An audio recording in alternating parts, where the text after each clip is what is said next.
दोस्तों, आज हम त्रयोदशी तिथि की प्रदोष व्रत कथा को सुनेंगे। वीडियो पसंद आए तो वीडियो को लाइक करें, शेयर करें और सब्सक्राइब जरूर कीजिएगा। दोस्तों, इस बार रवि प्रदोष व्रत 24 दिसंबर यानी आज मनाया जा रहा है।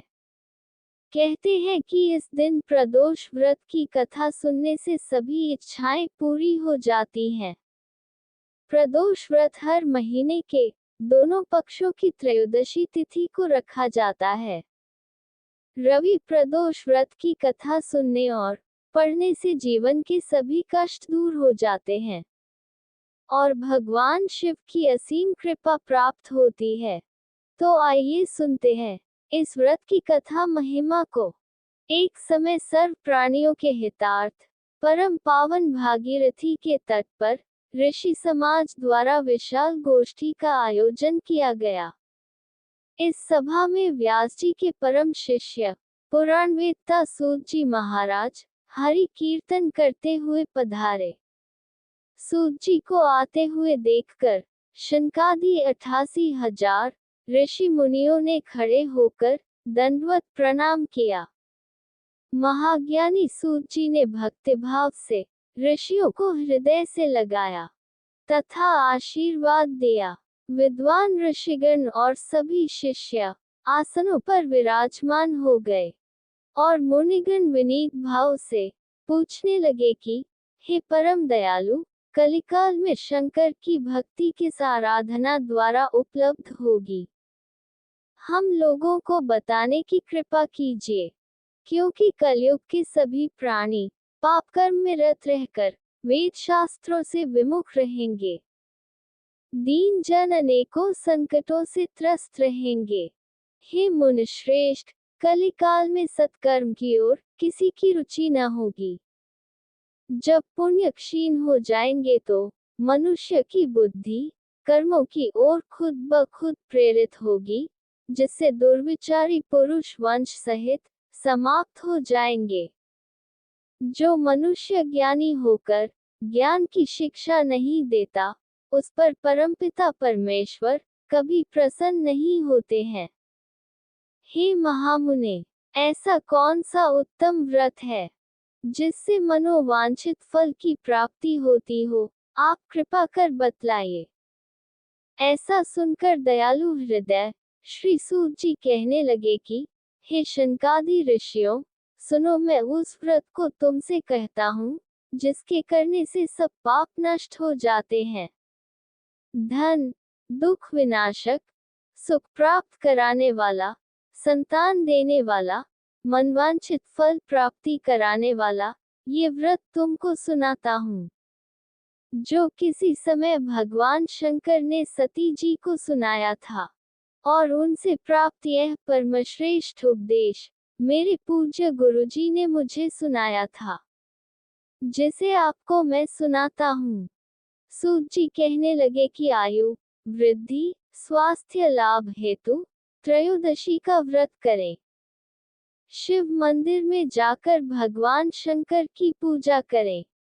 व्रती पृथ्वी पर शयन करें, एक बार भोजन करें, इससे सर्व कार्य सिद्ध होते हैं।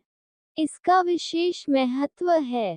ये सर्व सुख धन आरोग्यता देने वाला है। यह व्रत सभी मनोरथों को पूर्ण करता है। हे ऋषिवरों, ये प्रदोष व्रत जो मैंने आपको बताया, किसी समय शंकर जी ने सती जी को और वेद व्यास मुनि ने मुझको सुनाया था। शनकादि ऋषि बोले, हे पूज्यवर महामते, आपने यह व्रत परम गोपनीय मंगलप्रद कष्ट निवारक बतलाया है। कृपया ये बताने का कष्ट करें कि यह व्रत किसने किया और उसे क्या फल प्राप्त हुआ। श्री सूत जी बोले, हे विचारवान ज्ञानियों, आप शिव के परम भक्त हैं। आपकी भक्ति देखकर मैं व्रती पुरुषों की कथा कहता हूँ। एक गांव में अति दीन ब्राह्मण निवास करता था। उसकी साध्वी स्त्री प्रदोष व्रत किया करती थी। उसे एक ही पुत्र रत्न था। एक समय की बात है, वह पुत्र गंगा स्नान करने के लिए गया। दुर्भाग्यवश मार्ग में चोरों ने उसे घेर लिया और वे कहने लगे कि हम तुम्हें मारेंगे नहीं, तुम अपने पिता के गुप्त धन के बारे में हमें बतला दो। बालक दीन भाव से कहने लगा कि हे बंधु, हम अत्यंत दुखी दीन हैं, हमारे पास धन कहाँ है। तब चोरों ने कहा कि तेरे इस पोटली में क्या बंधा है। बालक ने निसंकोच कहा कि मेरी माँ ने मेरे लिए रोटियां दी हैं। ये सुनकर चोरों ने अपने साथियों से कहा कि साथियों, ये बहुत ही दीन दुखी मनुष्य है, अतः हम किसी और को लूटेंगे। इतना कहकर चोरों ने उस बालक को जाने दिया। बालक वहां से चलते हुए एक नगर में पहुंचा। नगर के पास एक बरगद का पेड़ था। वह बालक उसी बरगद के वृक्ष की छाया में सो गया।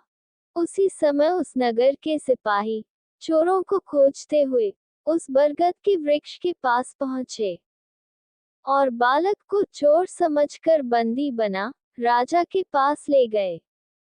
राजा ने उसे कारावास में बंद करने का आदेश दिया। इधर ब्राह्मणी का लड़का जब घर नहीं लौटा, तब उसे अपने पुत्र की बड़ी चिंता हुई। अगले दिन प्रदोष व्रत था। ब्राह्मणी ने प्रदोष व्रत किया और भगवान शंकर से मन ही मन अपने पुत्र की कुशलता की प्रार्थना करने लगी। भगवान शंकर ने उस ब्राह्मणी की प्रार्थना स्वीकार कर ली। उसी रात भगवान शंकर ने उस राजा को स्वप्न में आदेश दिया कि वह बालक चोर नहीं है, उसे प्रातः काल छोड़ दे, अन्यथा उसका सारा राज्य वैभव नष्ट हो जाएगा। प्रातः काल राजा और वे आनंद से रहने लगे। हर हर महादेव की जय।